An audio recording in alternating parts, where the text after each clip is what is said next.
What's going on, Mountaineer Nation? And how about the West Virginia Mountaineers? Picked 14th to finish in the conference by the media. We harped on it all offseason, how it could be bulletin board material, how it could be used for motivation. And now look at the West Virginia Mountaineers, 4-1 overall, 4 wins in a row, 2-0 in the Big 12 Conference. And we're here to talk about it with you guys in the Voice of College Football post-game show. As always, we're the Country Roads webcast team. I'm Jordan, joined by my co-host, Steven. What's going on, everybody? He's got the gold and blue glasses on, everyone. That's how you know that it's a big win. Yes, and sir. Bradley. What up, everybody? Big win, big win, big win. So a lot of talking points. First of all, be remiss if we didn't lead it off by, mention Aubrey Burks, Trey Lathan. There were several Mountaineers that went down with injuries, but both those guys were carted off. The Aubrey Burks injury looked particularly scary. So, thoughts and prayers to those guys, and hopefully they can recover, but definitely wanted to mention that. But get into the game a little bit, guys. West Virginia is able to pull it off 24-21. With shout out to me and Steven actually predicting the exact score on our preview and predictions podcast. Check the tape if you'd like. But how you feeling after this big win? I mean, I know I'm super excited. I don't really know where to start right now. I'm so happy. Yeah, I mean, I'm definitely going to start with I am absolutely heartbroken for Trey Lathan. Kid was on track to be a freshman All-American, hands down. I mean, was having a killer year, and that is a monumental loss. Absolutely monumental. I'm hoping Aubrey Burks is a little similar to kind of what happened to C.J. Donaldson last year. Maybe he'll be able to make that return, in a few weeks, especially with that bye week coming up. But definitely a huge loss to Trey Lathan. Other than that, boys, we're 4-1, 2-0 in the Big 12. Let's go, man. Sure, yes, sir. I gotta get some gold and blue glasses. Definitely. I got to get ones that I can actually see out of, so I can wear them the entire show. Because you guys notice I only wear these for like 5 seconds, and I got to take them off because then I start to get disoriented because everything's so dark. Well, you know what I got in my cup, gentlemen? Some Kool-Aid. This is a little Trust the Climb Kool-Aid here in this cup. Hey, and it tastes very good tonight. Yeah, I don't know how you couldn't be on the climb after tonight. Absolutely.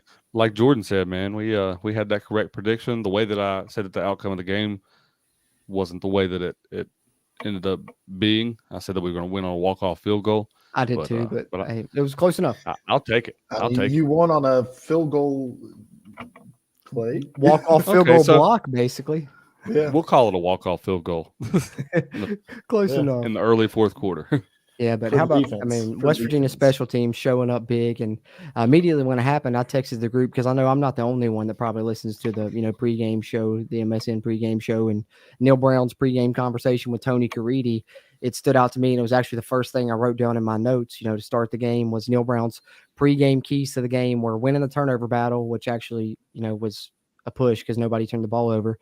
But then he also ended his the interview. One of the last things he said in his interview with Tony Caridi was, I feel like whoever makes a big play in special teams is going to win this football game. And you see there at the end, West Virginia is the team to finally do it, blocking not 1 but 2 field goals. So just hats off to this West Virginia team. We can get into all the things we've talked about already, to get to this point to be 4-1. But I think even just looking at this game individually, to battle through everything they did, the injuries to Aubrey Burks, Trey Lathan, Hershey McLaurin also went out of the game. Sean Martin went out and came back in. Thomas Remick went out on the offensive line. So you lose a ton of people, and you're still able to battle right there in a hard-fought physical game and get the win at the end. Yeah, that's what I was going to say. It seemed like there was a string of about 10 to 15 plays there where it seemed like, there was a guy going down every single play leading up until the Trey Lathan. And I seen that, before they even showed the replay. So, I wanted to say hats off to him. Hope everything goes well with the recovery process and he can get back to playing as soon as possible, because you hate to see that, especially in such an early promising career like Brad said. Yeah, definitely. Yeah, it was tough to see. But all in all, West Virginia gets the big win, and that's what's important. But appreciate everyone that's in here live with us. If you're in here live, Be sure hit a thumbs up on this video. Really helps its performance and future videos performances here. Whether you're tuned in on the West Virginia Voice of College Football channel or the Big 12 Voice of College Football channel, we appreciate you tuning into either one and ask that you subscribe there as we continue to try and grow those. That'll really help us a ton. But I want to catch up on some of your all's comments. I know everyone else is just as excited as we are. Dylan Lester, Steven had the gold and blue glasses just for you, brother. Had to have them out. We knew you'd be waiting on them, man. He says, let's go. I see Silas in here. Tim also, got to shout out Tim. He called the 24-21 as well. He was right along with me and Steven. And yeah, he was. A couple people predict that exact score. So I think there was a few people that ended up having the exact score right for this game. That's pretty awesome. Yeah, I got to say, man, in the pregame, the Q&A show that we hold on Friday nights, there was a lot of people that had that same score. So it had me feeling good about that going into the night. Mm-hmm. Definitely. Likewise. But the good news is West Virginia now has a bye week. They get to enjoy this one for a while before a Thursday night road tilt with Houston, which means you got plenty of time to get your tickets to the next West Virginia home football game when they return home to face Oklahoma State. And a great place to get your tickets there is, of course, ticketsmarter.com, where you can save on your next trip to the big game with TicketSmarter. Get $10 off an order of $100 or more by using the promo code BIG, or get $20 off an order of $300 or more using the promo code BIG20. Use the promo code as much as you'd like. TicketSmarter gives you the most competitive prices on the secondary market, and your purchase is safe and guaranteed. Get in the game with TicketSmarter.com and the TicketSmarter mobile app. And remember the promo codes BIG and BIG20. Think smarter, Ticket Smarter. And we appreciate them and their partnership here, the Voice of College Football. And appreciate everyone that's in here with us. Let's catch up on some more comments here. Tony Kidd, indeed, 4 in a row, man. It's awesome, awesome feeling right now throughout Mountaineer Nation. Hats off to this coaching staff and the job they did. I think especially halftime adjustments were really big in this game. I think that's one thing I wanted to point out was if you look at the Texas Tech game, if you remember, it was like the first half we were holding them a ton, and then the second half their offense kind of went to work a little bit. It was almost the inverse in this game. The first half, TCU's offense, I had me a little worried, and then in the second half, West Virginia came out absolutely humming on defense in that second half.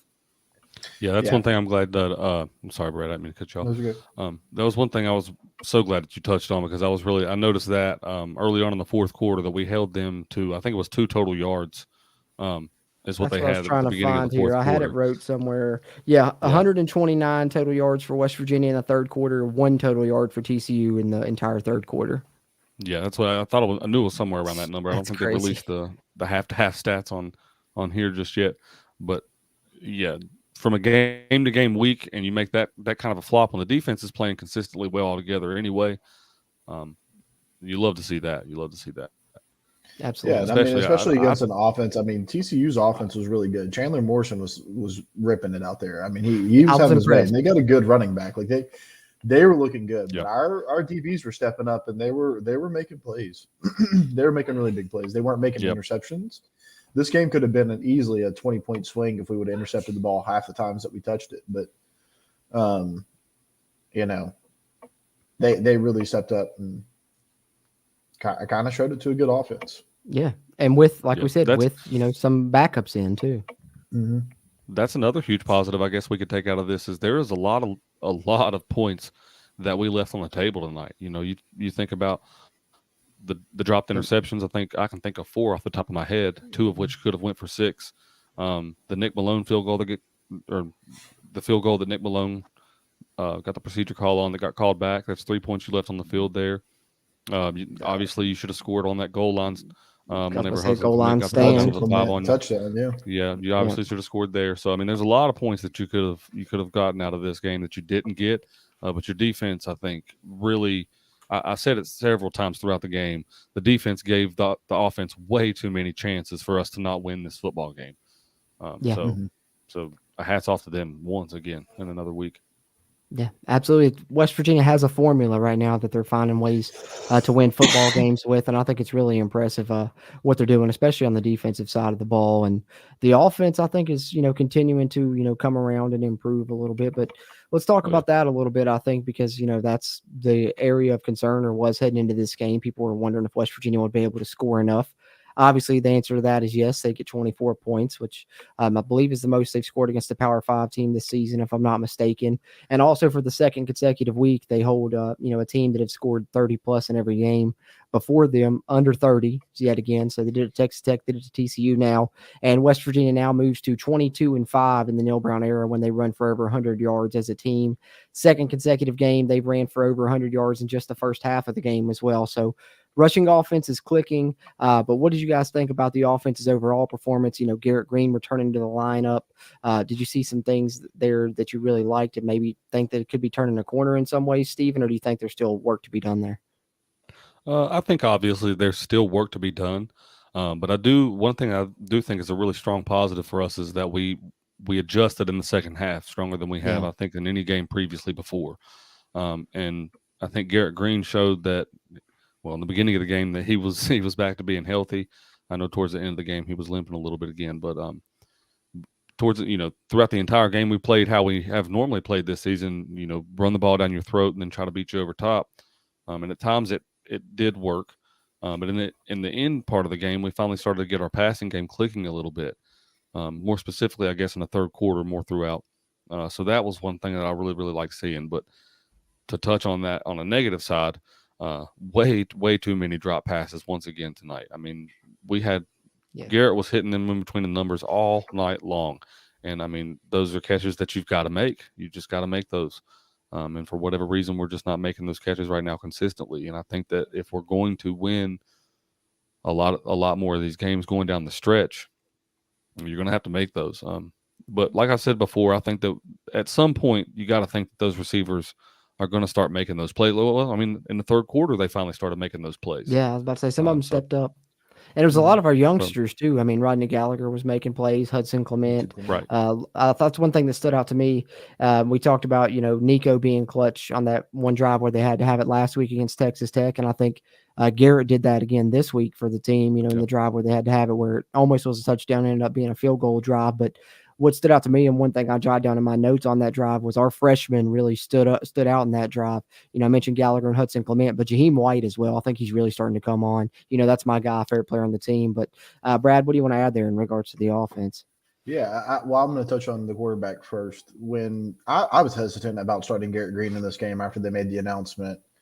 I thought maybe you stick with a hot hand and Nico, just, tell him, hey, like, you've not done anything to lose a job. He didn't play great last weekend, but it was tough conditions. Why not keep it with him? But once Garrett Green ran the first touchdown in, I was like, I no longer feel bad about that decision. It's just like, because that's not a play that Nico's making. Nico's not scored that touchdown with his feet when our offense couldn't get going. So as soon as Garrett scored that, I was like, yep, this was the right call, and I really do believe it was. So, yeah, good call on that. But, yeah, I wanted to see more Jaheim White. I was begging for him at one point in time because we were just not getting a lot of movement. And, C.J. Donaldson was just getting bogged down. And I was like, man, I really just want to see Jaheim White come in here and stretch the game out and just, like, get some quick cuts. And he came in. He definitely ran the best out of all of our running backs tonight. I think so, too. I'd agree with that. And one thing with the quarterback situation, I think, Cruz was a lot like you, and he was kind of hesitant to throw Garrett Green back into the mix when you got such a good thing going with Nico. But I think if one thing's glaringly clear to us right now is this offense is not built to throw the ball, at least in a heavy facet. You know what I mean? We are built to run the ball and run the ball, a lot. So that, everybody talks about Garrett Green's arm and what kind of dynamic that gives you. We rarely see that, and we're rarely going to see that. If I'm a betting man going forward. So I think that's the main reason that it was, kind of a must, I guess you could say, in Neil Brown's eyes to get him back on the field. Because, I mean, as good as Nico is and as well as I've liked his play, you can't deny Garrett Green's wheels give you a completely different dynamic, even with CJ on the field. You know what I mean? Like, there's just a whole different type of running style. And I've always said that about Garrett Green is the dynamic that he gives the offense. And it's so different that I think it's a very strong advantage for West Virginia. Yeah, and he was just making heady plays that are just something that a more veteran that has the experience is going to do versus Nico will probably do it down the line. But, right now, some of the plays that Garrett made, especially late in this game, you think about, just simple things, scrambling, getting a couple yards, sliding down, not forcing things, throwing the ball away even, Nico, some of those plays may have been sacks, in this game. And you really, I think, needed that more experienced presence. And so I think it really did help West Virginia ultimately get this win. And I was glad to see Garrett Green, come back in a big way. I think, as we mentioned, the passing game still has its concerns for sure that we need to address. The wide receivers were struggling to get separation at sometimes in this game, but like I said, I really liked on that final couple drive our freshmen stepping up, and I think we'll continue to see more and more of those young guys get action as the season progresses. But continuing on with some comments here, appreciate you guys tuning in here live with us on the West Virginia Voice of College Football channel or on the Big 12 Voice of College Football channel, and ask that you drop a like or subscribe on either one of those channels. And hopefully, Tony Kidd, we can have Pat McAfee pick us every week. It's been good luck for the most part thus far, and I don't see him not picking us now. But I just want to also say shout out to Kirk Herbstreit, baby. Shout out Kirk. Yep, that's right. Sure. That's right. Keep doubting us. We'll keep proving you wrong. Anybody but West Virginia. Myself on that, man. Was that what he said? Isn't that what he said? That's what he said. Anybody, give me anybody but West Virginia. A lot of people can say what they say. He makes it out to be like he's joking because of Pat being there. That man has never been a fan of West Virginia. Let's just be clear. Not even on the video game. Nope. Not even on the video game. Not even on the game. Not even on the game. He used to make me so mad on there. Lee Corso either. Really. Joey Foster, appreciate David you, man, Pollack. tuning in and chiming in. But I gotta agree, man. I'm worried about the injuries also. Just same. in the long run. I know Neil Brown did mention there in the interview post game that seems like maybe some good news on Aubrey Burks. He might be okay, be able to rejoin the team and stuff, and we'll see what happens with that moving forward.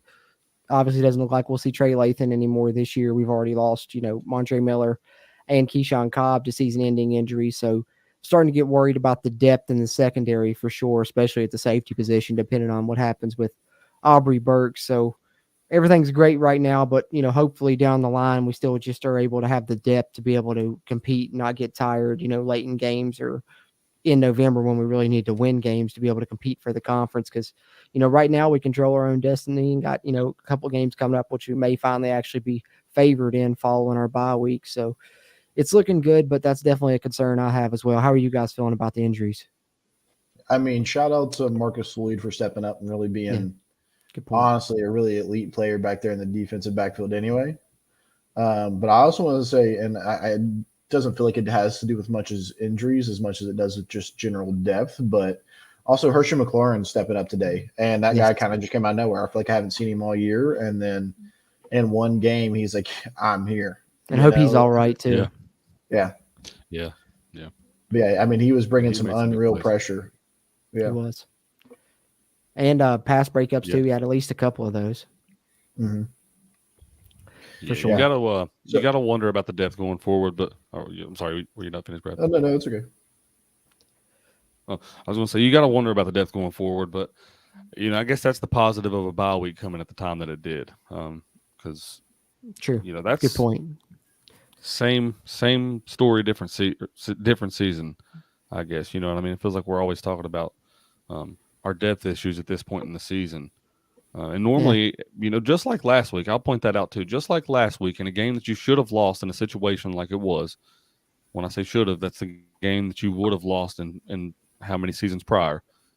Flip that to a week forward, and another game where not just once, but a few times you had the opportunity to lose that game. You had that bend but don't break mentality on your defense, even with a depleted secondary. Right. So on the road in a game like that, obviously you hope that the injuries, get better, very, very soon, and you hope these guys can get back to playing. But I feel strongly about where we're at defensively, and I am super shocked that I'm saying that after what we've seen in week 1 and 2.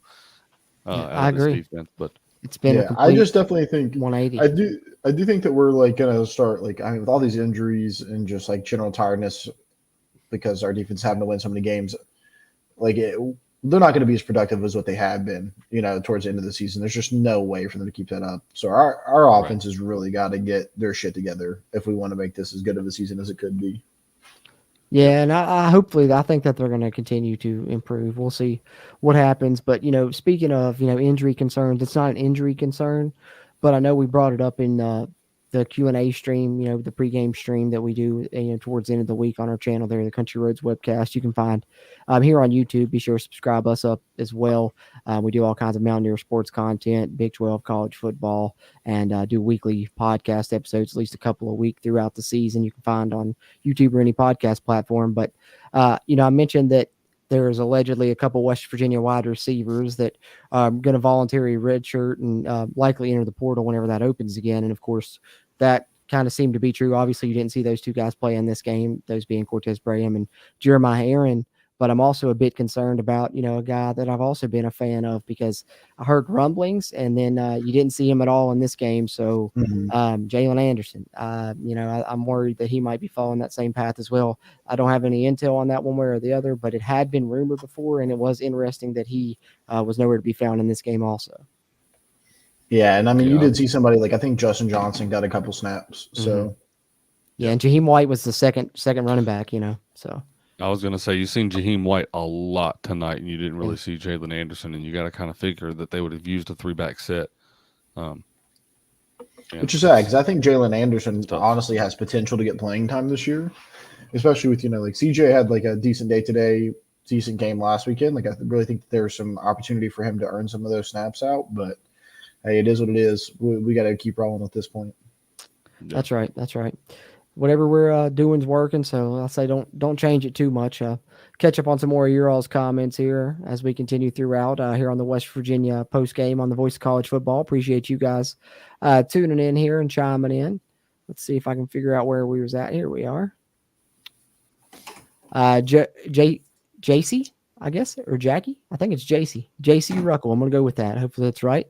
Looks like we have a very big chance to go 5-1 after the Houston game. Yeah, it's Houston's looking like one of the bottom Big 12 teams. So, yeah. If you watch that Houston game tonight, you got to think so. And I like the fact that West Virginia has, a bye week to prepare for them. And, of course, it is a Thursday night game, though. It's going to be a good atmosphere there for Houston, I'm sure. And I'm sure Dana's going to pull out all the stops to try and beat West Virginia. So it's by no means, a sure thing. But West Virginia probably will finally be the favorite in a game for that one and should have a good chance to go 5-1. So I do agree with that. Yeah, I don't know if it was Shane Lyons doing, but the scheduling department deserves some credit in that one because I think you have a bye week. You playing on that Thursday game, but that Thursday game also gives you 2 to 3 days extra to prepare whenever you go into the Oklahoma State game the next week. Yeah. So, which shout out to DraftKings Sportsbook as well. Over under 4.5 wins for WVU on the season was the number they gave. About there already in the first month of the season. So. Yeah, and if DJ would have got me 9 more yards, I would have hit my parlay tonight. Oh man, hey, I had I took us on a money line just because I like I said I had the good feeling this week, so got a little cash off of that one. Learned my lesson on that, but I don't think it's bad juju to pick against the spread that they got. And there was no way in hell West Virginia was losing by 14 points. Yeah, that was my lock of the week was pick us to cover the spread 100%. Even Brad had us covering the spread in his prediction. There you go. See, we all predicted the right. We all were correct. We were all correct. We're like WVU Stradamus. That's what our show should be called instead of the Country Roads webcast because we predict the correct outcomes over here. Yep, you're right. Every now and then, anyway. Yes, Alice. We missed out on several. Like Steven said, at least 4 that I can think of off the top of my head. Could have beat them by more, but we'll take it any way we can get it. Just win, baby. Like you said, it don't gotta be pretty. Yeah, I also kind of was thinking. I was also kind of thinking about today a lot during the game, the complimentary football that Jordan had been talking about a couple of games ago, and just how our offense got to start with the ball on their 50-yard line or better 2 times, 3 times, And I think that was important, making the offense not have to work too hard for it. When you only got half a field to drive, it makes it that much easier. True. And on the flip side, we didn't give them very good starting position, and a lot of points in the game too. So that was also big. Yeah. It's that complementary football we've been talking about, guys. We've, saw it again tonight. Defense stood up when they had to, got it done when they had to. The offense got it done in clutch time. And then, of course, the special teams coming up with the winning play. Yeah. Yeah. Special teams really keeping it together in general, honestly, probably being the driving force behind that, which sounds like a Neil Brown team, Yeah, that's true. And call it the game-winning field goal block and the game-winning field goal block 2.0. Game-winning field goal block part 2. Yeah, part 2. What was Oliver Straw, though? I want to talk about him for a second because sooner or later this season we're going to recover one of those muffs, but he's made like 2 or 3 returners muff punts this year, and I think that's just kind of the funky way that he kicks the football, because Neil Brown talked about that when he committed, that he could use both feet. He has all kinds of different styles and different ways to kick it, and I think it's hard for people to catch a lot of his punts, so I think that's going to benefit us in some way, because that's one note I kept making as well throughout the first half, because we kept having dropped interceptions. We kept, a couple muffed punts TCU had. We couldn't recover either one of those, and so literally, I just kept jotting down in my notes, are we ever going to catch a break in this game? I was like, we've got to catch a break in the second half. And then finally, it came around. Our big break, I guess, came on those field goal blocks, but those were perfectly timed. Yeah, absolutely. Couldn't have written it any better. No, you definitely couldn't have written it any better there. I had someone post a great question here. Tony Kidd. So group, is Neil Brown off the hot seat? Emphatically for me, yes. For now, yes, absolutely. I think undeniably so. I think with the amount of heat that was in that seat going into this season, you know what I mean? Like, you can't say that Penn State, obviously, I think they are very much a playoff contender for this season. And the more that they play and the more that I watch them play, we played a very, very good team up there.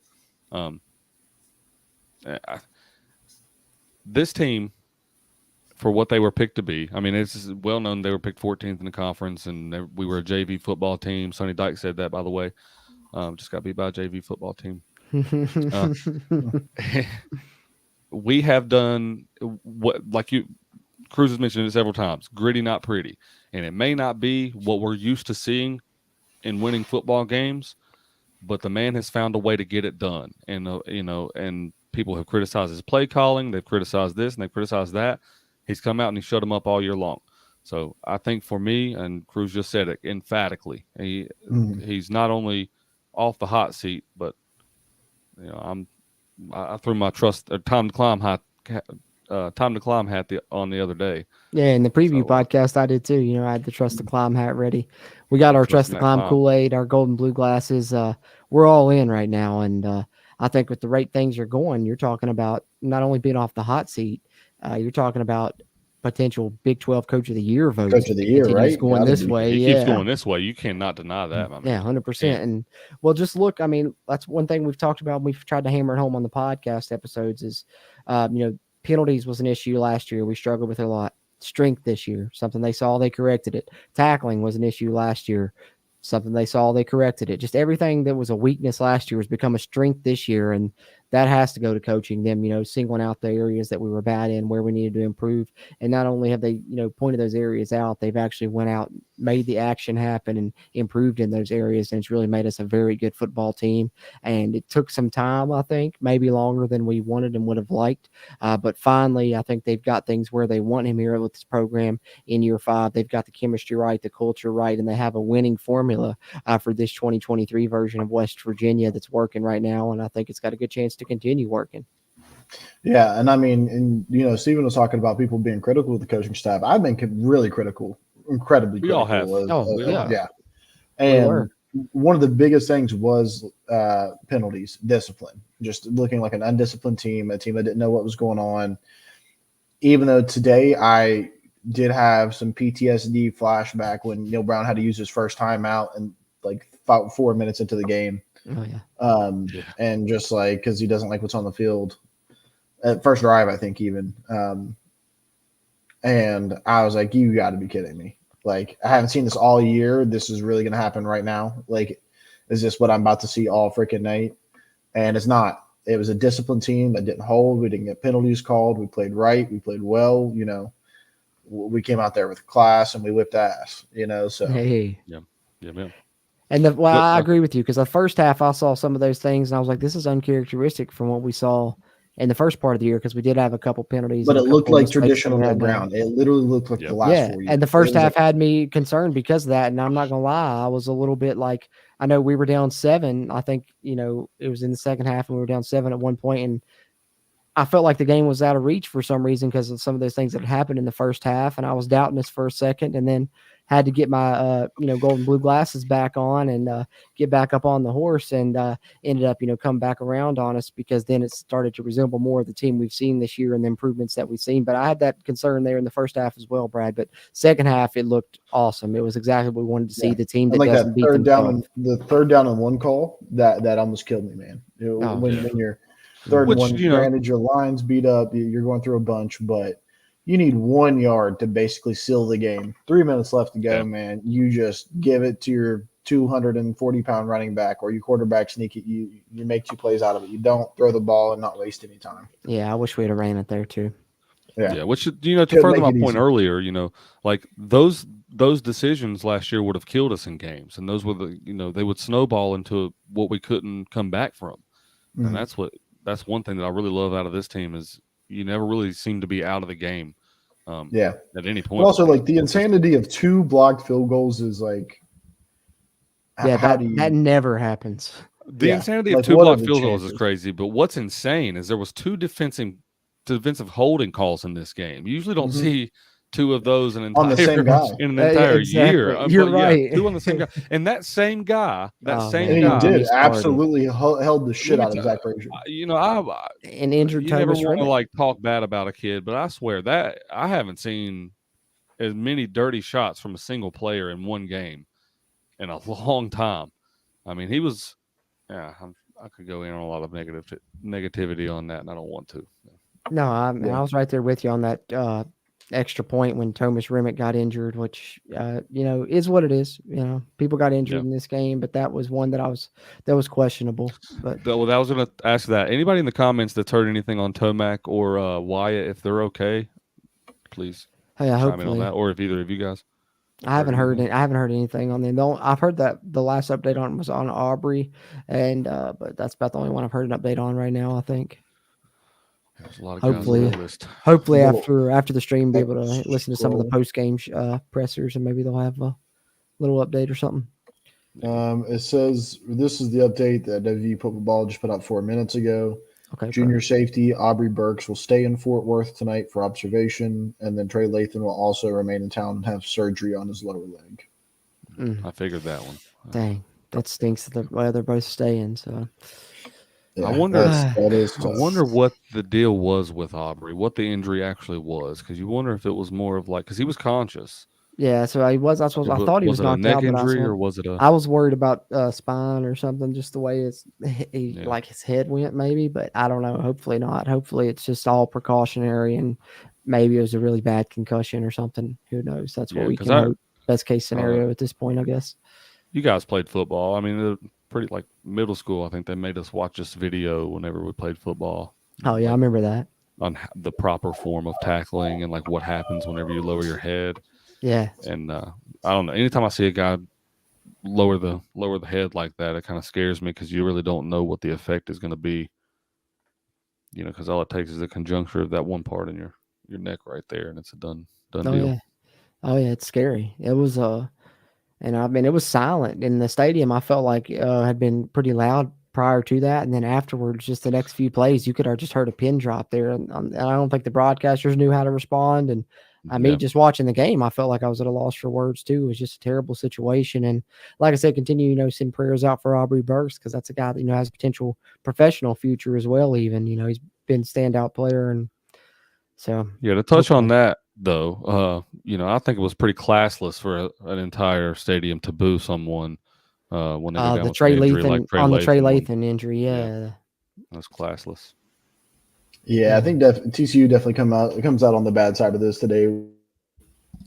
Some ugly plays, some defensive holdings, and I know that they had a bad taste in their mouth from the first, and it was an absolute missed call for Ben Cutter's hit out of bounds. I mean that was late. That should have been a late. It is, and I think that kind of got it. Like I said, a bad taste in their mouth from the jump, and I think from there on out they were just kind of, frazzled as a fan base. I'd be upset too if I saw that. But the rest of the calls for the night were really good. I was saying it's just how many missed calls is there in a given football game any given week though? Come on. Mm-hmm. I mean, yeah, like I totally get what you're saying, Brad. But I mean, it's like, come on, yeah, come on. Like, as a fan base, you're going to boo someone because you're so upset about missing a call in the first half.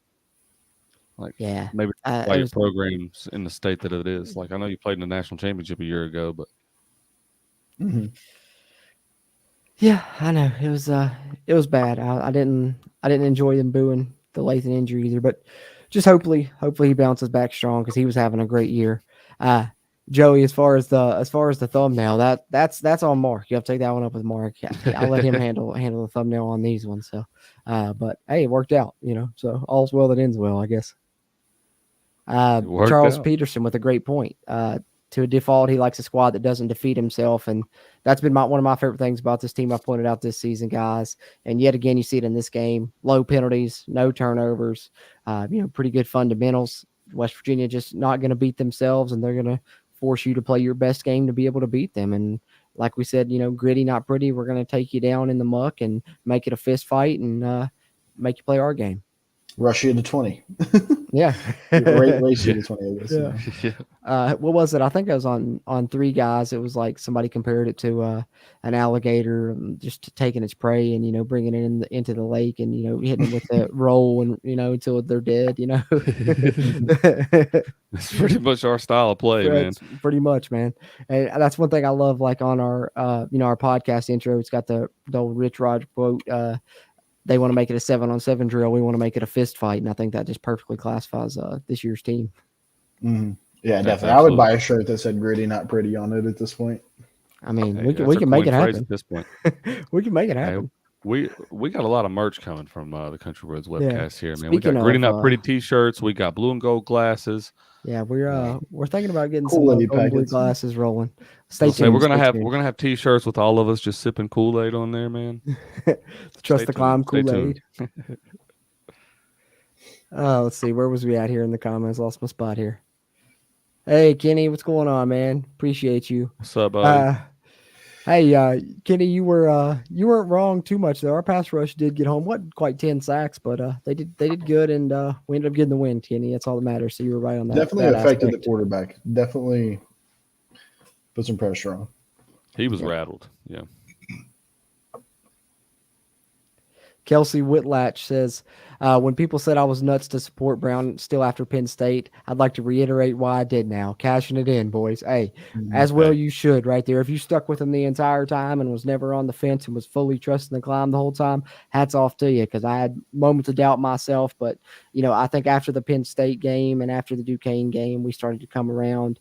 I finally got Steven to come around after the Texas Tech game. Now we've got Brad sipping this Kool-Aid too, and we're all going to have golden blue glasses before it's done. So we're not, too far behind you, Kelsey. And shout out to you for trusting it.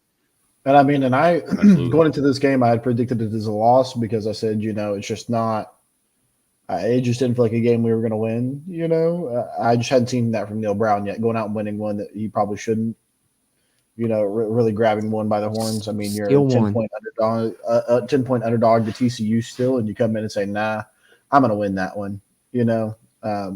That's just something we haven't really seen much of. And so, even though our passing game didn't get it together, like I thought that we would have needed to win this game, we won it the way you guys said. Made enough plays. Yeah, yep, that's right. Defense held it together. I didn't think the defense would, but they did. They did. They made the plays enough late. I was worried about them on that final drive. Amani Bailey was starting to get lathered up, it looked like, but they made the timely sacks, and that really ended up making the difference and made that field goal just long enough. Had to lower the trajectory a little bit. We was able to get another hand up on it. Shout out to Sean Martin, Bluefield's own, for blocking that one, and of course Mike Lockhart, the one before, to end up being a great night to be a Mountaineer. Got to agree with you there, indeed, Michael Shepard. Awesome night to be a Mountaineer.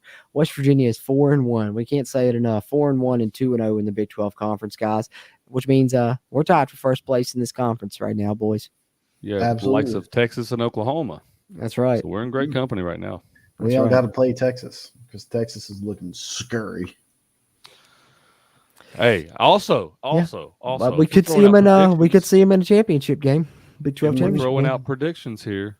I told y'all Austin's too good of a place, man. Too tough of a place. Not too good of a place. Too tough of a place to play. Yeah, but Jalen Daniels like also Jayhawks, nobody was expecting him to be Yeah, out, that's true, too. either. So That's I think that made a difference, but I was definitely not expecting a 40-14 or whatever it ended up. Texas they're looking good, man. They're looking good. Yeah, that one's rough. For sure. But how about Baylor pulling the upset? Yeah. The 4 new schools, man, definitely getting a rude awakening to the Big 12. Am I right? You're right now. Yeah, Absolutely, man. They're struggling for sure. Yeah. I mean, people were talking about picking on Baylor, and Baylor comes in and roughs up, probably the best out of the new 4 new incoming teams, So, Crazy Joey, appreciate you, man. That means a lot, man. We appreciate that. We just try and do what we can, man. Just enjoy talking Mountaineers with all of Mountaineer Nation. So that's the main thing. Just like chatting with you guys, and always appreciate you being here, Joey. Yeah, we appreciate that a lot, man. For real. Yes, you did, Tim. Yes, you did. As did Steven and I. Just one more time to hammer it home because we got to pat ourselves on the back a little bit for that one. Hey, man. It's not often that I'm right, man. I got to take advantage of this moment. Yeah, exactly, because who knows if it'll happen again. Mm-hmm. Not just for you, but for me as well. I can't remember the last time I predicted the exact score like that. Yeah, no doubt. Let's see. Go out and buy a lottery ticket. And here's a great point right here by Earth Ether. I'm saying thanks to Coach Jordan Leslie. I was hard on him, but after tonight, he's my guy. I think that there's a lot of members of Mountaineer Nation that were really hard on Coach Leslie throughout the offseason, and I was trying to hammer home both with him and Matt Moore, the offensive line coach, because I knew the offensive line was going to be good. But for Jordan Leslie, I was just saying, let's wait and see, because he had done good jobs with the defense. And, last year was the first year they had really took a big step back, as big as they had last season. So I was trying to say, let's wait and see. And I'm glad to see that, they really have turned things around in a big way. And they're yet again the strength of this football team, and a big reason that we're 4-1 right now. Definitely. Absolutely. Yeah. Yeah, you can't say enough about that, because I think at times I was even questioning, what direction this defense was heading. We were questioning whether or not choosing Jamal Adai or Jordan Leslie was what put us in this position in the first place. So for me too, I think Vic Koenig deserves to be in that conversation too, because about the point that all that stuff kind of happened was you could say a shift in our defense too. Mm-hmm. Yeah, good point.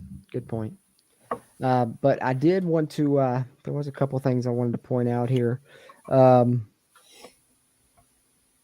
That clutch West Virginia drive, I did note this because that 3-play succession was really nice. You get Cole Taylor finally, who I think may have been banged up a little bit more on that one play against Texas Tech that we let on, because he didn't play a ton in this game.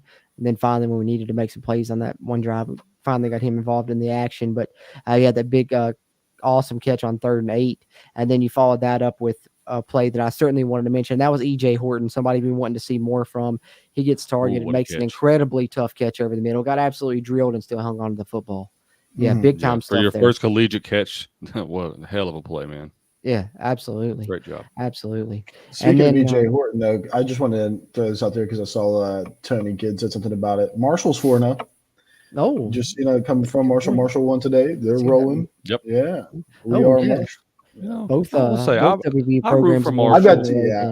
I've got 2 sisters that went to Marshall, so I got a lot of love for Marshall. Yeah, I love Marshall. The only thing I don't love about Marshall is about 5 people in their fan base go on crazy on social media talking the most outlandish stuff about West Virginia sports. I mean, they absolutely love it when we lose. So that's the only thing that I get irritated about with Marshall. Other than that, I love to root for them. Yeah, so I was just thinking E.J. Horton and Marshall. I just wanted to, Yeah, no, I'm glad you shouted. Oh yeah, absolutely. Absolutely. Both programs in the state have won 4 games in a row. Then they're 4-0. We're 4-1 after starting 0-1. So that's pretty cool. I like it. And the last thing I wanted to mention, just with that play succession, was just Hudson Clement on what we thought was a 24-yard touchdown, then ended up being reversed to a 19-yard gain or whatever it was. that was a big play by him to, almost get into the end zone, dragging the defender. And I want to say the player that he made the play on, that was Josh Newton, who was one of the best cornerbacks in college football last season. He's been high rated again this season in the Big 12 conference. So that just goes to show yet again, Hudson Clement is a dude. Hey, in 2 weeks in a row, Hudson is involved in what could be, I'm talking as close can get on these plays. So last week it was obviously the catch that was ruled not a catch, which I would argue was a catch. I think he got his forearm underneath that football last week. But anyway, still won the game, here nor there. But this week, I think his knee, man, his knee could not have been closer to not being down.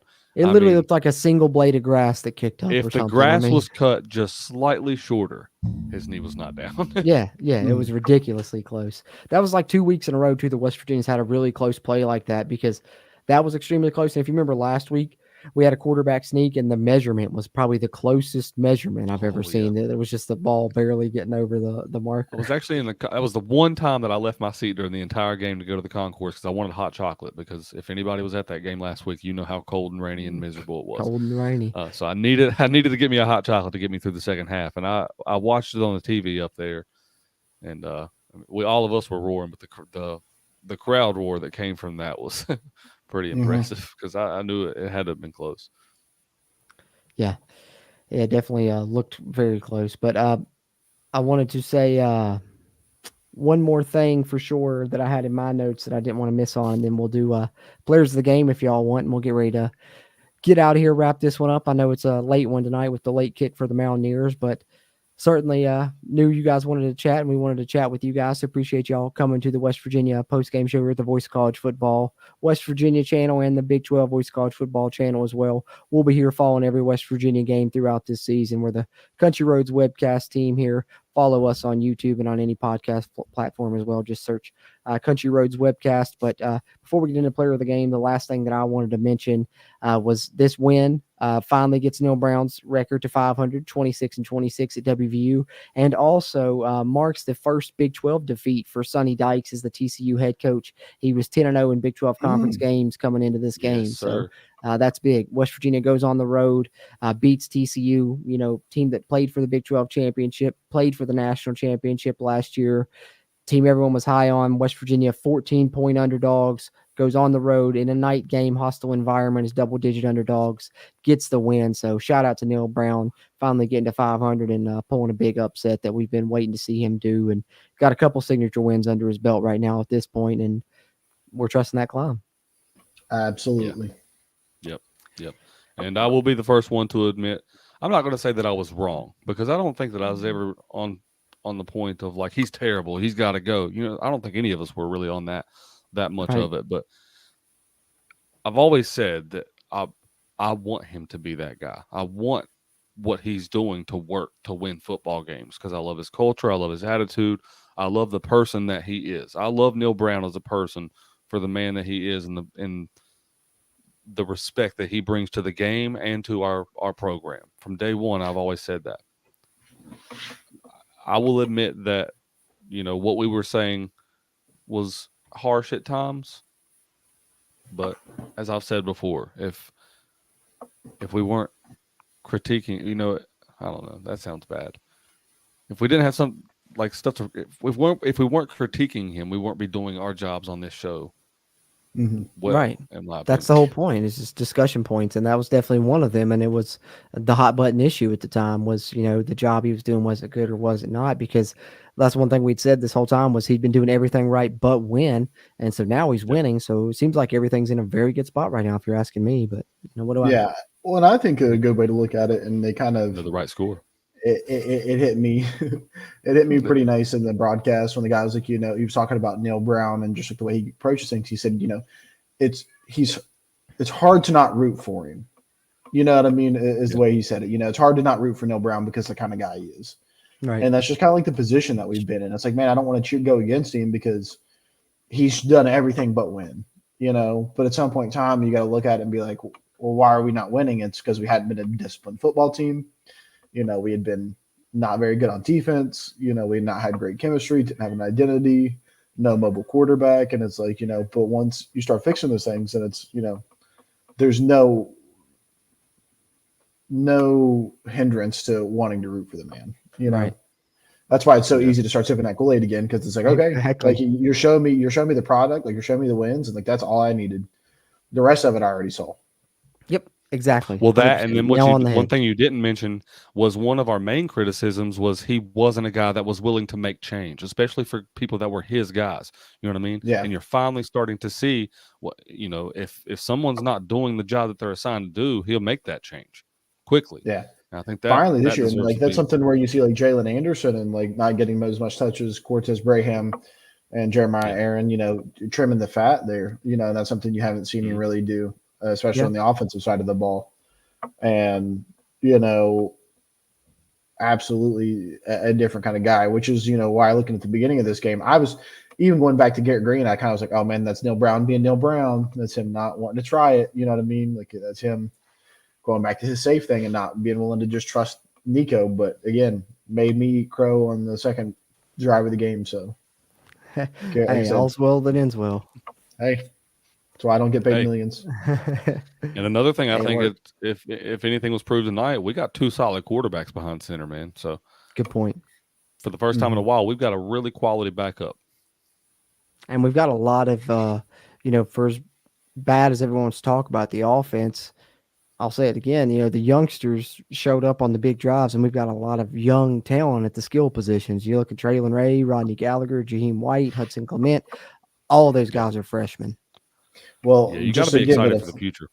Oh, just give you on the flip side, your whole entire offensive line is juniors or younger, except for Doug Nestor. Yeah, that's true. Yeah. That's true.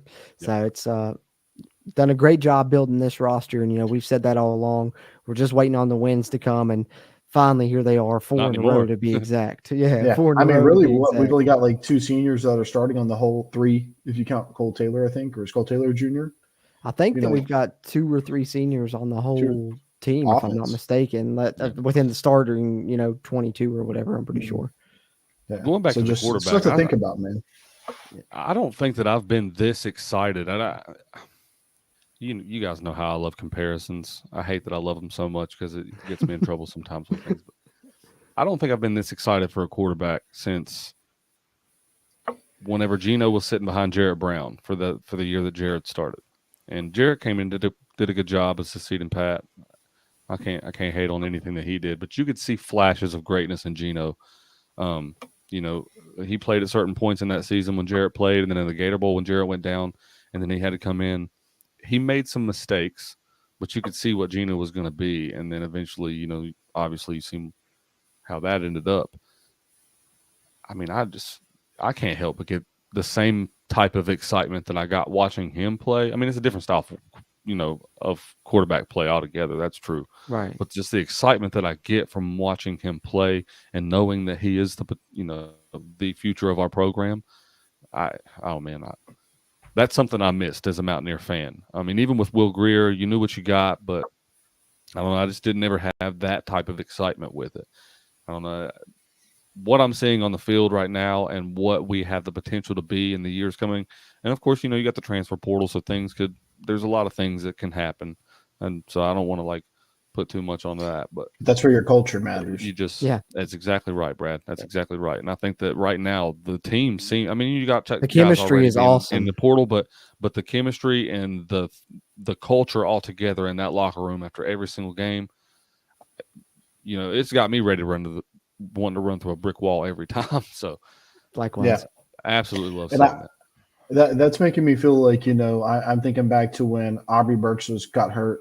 Or maybe it was Trey Lathan. It might have been Trey Lathan. And it's like immediately the next play, Jared Bartlett comes out and just lays a haymaker. It was after Lathan. Yeah. And I was just like, what a hell of a way to come out and say. But after Burks, I think it was Tomey got a big TFL, and then they forced a 3-and-out after Burks. So both times West Virginia responded in a big way. Yeah, and that's something that I definitely took note of in this game. I was like, wow. Way to respond. Yeah, for sure. Literally. It said, hey, we're going to bring the hype right back to it. To me, it proved how real this defense is, because I mean, there's people that still, even after this game, I'm sure are going to doubt the abilities of this defense moving forward. Oh, well, you haven't played this type of offense. Oh, you haven't played this receiver. Oh, you haven't played this running back. But I hope going into this game, I even had some doubts. And going back in the pregame show, I was worried about how this secondary was going to be able to handle these receivers. I'm not going to doubt them anymore moving forward. Yeah, I know we're going to play some playmakers. I mean, you look at it, it's like Beanie Bishop, dog. Hershey McLaurin looking great. Yep. Marcus Floyd, I definitely of note. Lee Koba. Like you've got, Lee Koba, he's an animal. But and then you're looking at Malachi Ruffin still out there playing an excellent ball. Great coverage tonight. They tried to attack him deep multiple times, and he was there every single time, and that's just become him consistently now. And so I look back there and I don't see those glaring weaknesses anymore as much. So. You just got to hope that the rest of the guys come along because they got to, if they're still bought in. I know it's got to be tough to sit in that locker room right now, especially behind some of those guys. But when those injuries happen, people like Jacoby Spells and Andrew Wilson-Lant, granted they're not playing safety or anything like that, but we got to be able to have those kind of guys step up. Yeah, definitely. They're going to be called upon before it's all said and done for sure. We're going to need them down the stretch here, especially if we're going to continue to try and contend for the Big 12, like they're talking about now as we control our own destiny at this point. 4-1 overall, 2-0 in the Big 12 conference. That's big. But I want to get y'all's players of the game. Don't let me forget before we wrap up. But let me catch up just a couple more questions here before we get those, and we'll wrap up before too much longer. Jackson, appreciate you, man, as always. He asks if Neil Brown is off the hot seat. We touched on it a little bit earlier, Jackson. We all three certainly agreed, and we also added that if things keep at the rate they're going, not only is he going to be off the hot seat, but he might be one of the only coaches that I can think of to go from the hot seat to getting Big 12 Coach of the Year votes within the same year. Mm-hmm. Yeah. And then there was another question I saw here. Yes, this one. Charles Peterson with an interesting question, asking if West Virginia could be ranked after week 5 now, after beating TCU and being 4-1, which I think is a possibility. But I wanted to throw this in because it made me think of it, and what you were saying there, Stephen, also made me think of this. And honestly, we might get ranked, but I wouldn't be mad if we didn't, because I just hope that people continue to doubt us the way they have already to this point in the season. I hope we continue to be underdogs in these games. I hope everyone continues to let us fly under the radar and nobody, from the outside starts sipping our Trust the Climb Kool-Aid, because that's for us. Y'all can't have any because we need that underdog mentality. That's because we're 14th so far. We're still 14th in the Big 12. That's right, 14th. Y'all picked us 14th. Y'all don't get our Kool-Aid.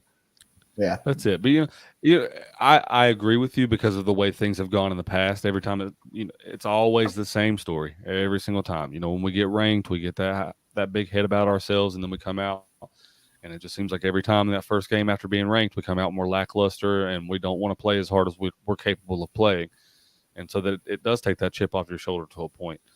I also want to believe that this team is different. Like I keep saying, point. You know what I mean?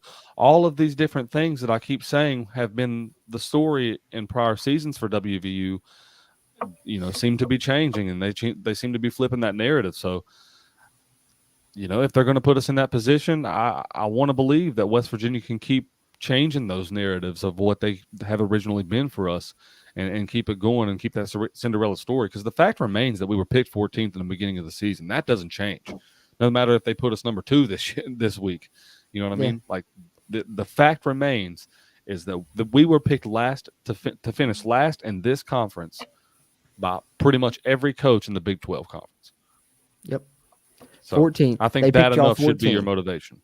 That's it. That's all they got to say. They just got to keep saying it. And I like your point there, for this staff and everything. It could be different with this team. And I think, if we're going to continue to, sing Neil Brown's praises and how much everything that he's changed, why can't he change that as well to the point where we get ranked and we don't get the big head? We still play with the same mentality and everything still rolls on the same, that they're still playing as if they're 14th because they have that, locked in, and they're going to prove everybody wrong throughout the season, not just, a couple of games here. And I hope that does prove to be true. But I appreciate everybody that tuned in here with your comments and everything. Ask you, one more time, whether you're watching live or on a playback, whether it's on the West Virginia Voice of College Football channel or the Big 12 Voice of College Football channel, give us a like on the video and be sure to subscribe to us as we continue to try and grow this thing. But lastly, before we close up shop on this post-game stream, gentlemen, last one for a little bit, as we have the little bye week before we take on the Fighting Dana Holgersons, and one that I'm sure we're all excited to see finally go down. But West Virginia gets the win over TCU 24-21 to move to 4-1 on the season, 2-0 in Big 12 conference play. A lot of players stood out on both sides of the ball, but who are you guys picking as your player of the game on offense and your player of the game on defense in this one? Since the defense, was kind of the standout, let's go there first. Player of the game on defense. Who you rolling with, Brad? Hold on. I didn't get to actually answer the last question about the are we going to be ranked? Are we going to be ranked? Okay, yeah, go ahead. Lay it on me. No, we're not going to be ranked. I mean, we lost. We didn't cover the spread against Penn State. We beat Duquesne, and then we beat a bad or a low-ranked, a 2-3 Texas Tech team, and now a 3-2 TCU team and a bad Pitt team. So I don't think we get ranked, but I think that we should be close because I looked up our strength of schedule from like a week ago, and we were number 12 in the country, and so to be right there, with a hell of a record, I definitely think we got an argument, but I don't think we are yet. But that's what no one. We're on the way. Yeah. That's what no one's talking about, though. I just don't want to forget about that since you mentioned it, Brad. Like everyone before this season, West Virginia's schedule is way too tough. Oh, it's way too tough. And now everybody's talking about how weak this schedule is. Yeah, I mean, it's definitely good. It's definitely dropping as like teams like UCF lose and Pitt's not that great, and Texas Tech is stumbling, but it's still harder than a lot of people give credit for. So, yeah. But you also got to point to the fact that West Virginia stopped. I mean, Texas Tech came out again this week and scored plus 40. You know what I mean? We've covered the spread in 4 straight weeks, right? And since we've been winning. Yes.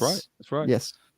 I don't know. I think it'll be interesting to see. I think if you don't see us get ranked, we're just on the outside looking in. I think maybe we're definitely in the top 30 for sure. We'll get votes if nothing else. Yeah, we'll get votes. Yeah. But defensive player of the game, I'm going with my man Leak Pogba. It felt like that guy was everywhere today, playing lights out, just giving it all the effort, and he's really the heart line of our whole entire defense, and he keeps us in good position. Right on. That's definitely one of the top picks for me. Man, I'm gonna go Sean Martin. Give it to the hometown guy from down here in Mercer County where we're at. Had the little injury, thought he was gonna be knocked out, comes back in, makes a big sack. Of course, doesn't get rolled a sack upon review actually, but then turns around, blocks the field goal, so makes a big play to seal the win for West Virginia. So the in-state native with the big play. Sean Martin's my defensive player of the game. Steven, who you got? You guys might not like this decision, but I'm going with the most cliche thing ever, but I'll tell you why. I'm not picking a player. I'm picking the entire defense. Hey, I don't blame you. I'll tell you why. Tonight, West Virginia's defense, you guys, we had 73 total tackles. We had 45 solo tackles, 5 sacks, and 9 tackles for loss. Okay. Wow. We had 6 pass deflections on what was supposed to be an explosive offense on this secondary. So for that, for all of those reasons that I just mentioned, this defense, after Aubrey Burks goes down in the first half, after Trey Lathan goes down in the third, and what was it, fourth quarter? Fourth quarter. Regardless, Trey Lathan goes down with a catastrophic injury. You had 2 guys on the defensive side of the football get carted off in this football game, which could have been a very, very emotional blows, both of them. And they did nothing wrong, in my opinion. I think the West Virginia defense as an entire unit came tonight to play, and they shut that TCU crowd up early. And I don't know. I got to pick the entire defensive unit. I can't pick a player. Yeah, I don't blame you, man. It's tough because there was a ton of standouts. You could pick a lot of guys, and the entire defense showed out. And, like you said, once the injuries happened, no matter who came in, it was next man up mentality, and there was next to no drop off. So don't blame you there at all. But flip it over the other way.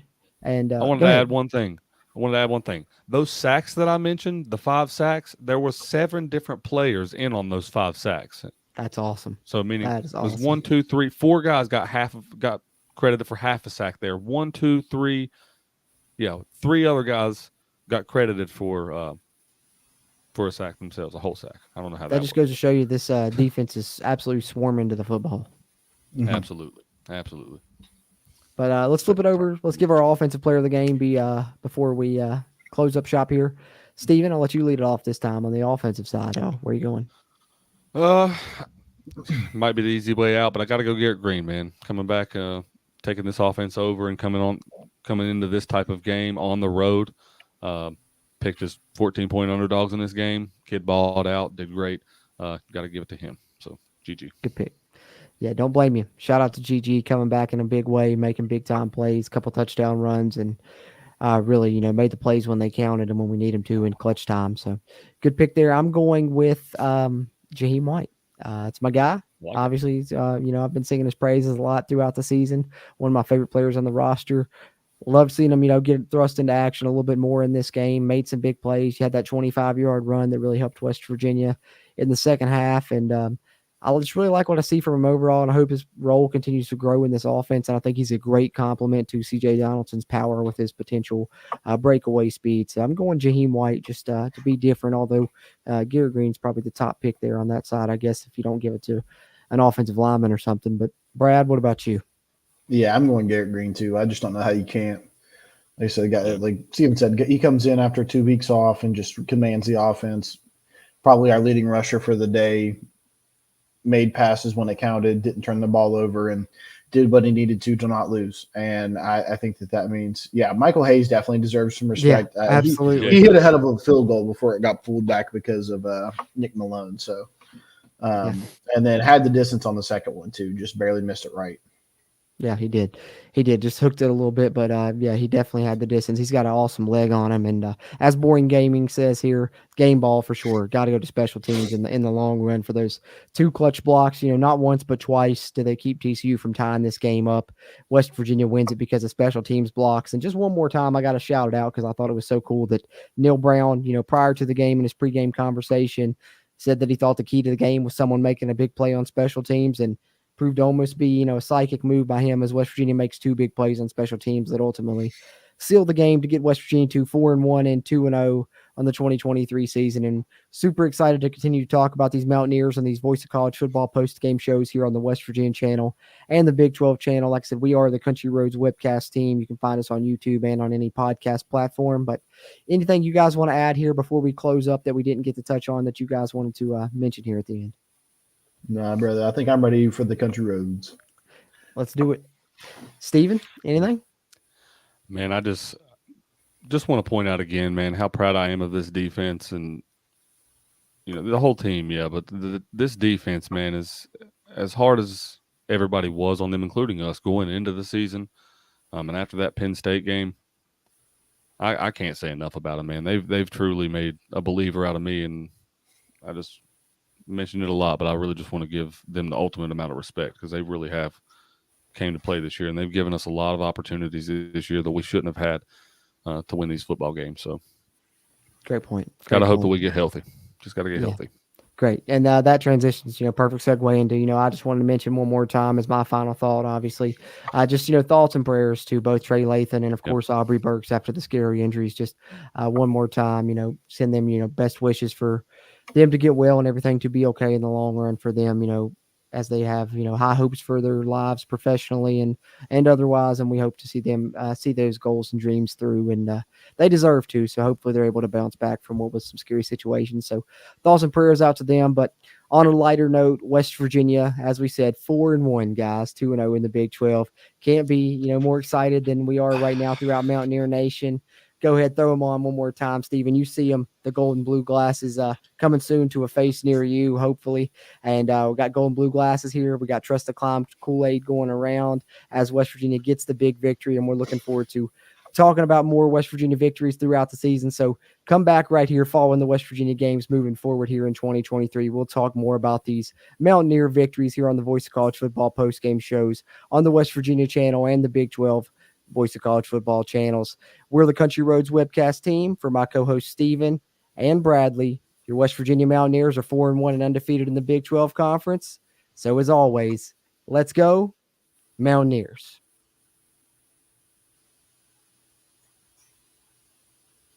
If it'll let me in the stream. In the stream now. Let's try it again. And now. This is okay. And goodbye, y'all. Oh, it's catastrophic. Hold on. No, I'm gonna have to ruin my whole exit, Cruz. I'm gonna literally have to leave the stream and come back in. It's not letting me hit the end button. Let's try this. This is awkward. Hold on. We'll just leave it open-ended. We'll just leave this open-ended, and we'll just leave this live, so that way we can just pop back in here. Next time we do a show. Absolutely. Anyways, Let's see if we'll let me do it now. I don't know. It's the first. Hey, Joey, you still on here by chance? You want to come on here and see if it'll let you hit the end stream button? Because I'm having an issue. What if y'all leave? It will just still stay going? Yeah, that's what I'm saying. It's just going to keep rolling if we don't end it. So, I've never had this issue with StreamYard. This is a first. I push end stream and it just like nothing, like it's a quick flash and then, yeah. So, I guess we'll just be here with you guys all night. 24-hour stream. Oh, man. Oh, I just want to, since I pulled this up, WVU's football account just posted this picture. Can y'all make that out? Please tell me you can make that out. Oh, yeah, it's a SpongeBob. What does it say? SpongeBob meme? Anybody but West Virginia. Perfect. A shout out to Kirk as well. Shout out to Kirk as well. Well, love that. Well, gents, I guess we're just gonna. I love the family of the stream, but I'm peacing out. All right, man. Hey, I don't that work in the morning. I feel you, Brad. I appreciate the weekend, brother. Hey, let's go Mountaineers. Let's go Mountaineers, man. Let's go. I'll ride it out with you, Cruzy. Hey, man, we'll see. Figure something out. I don't know.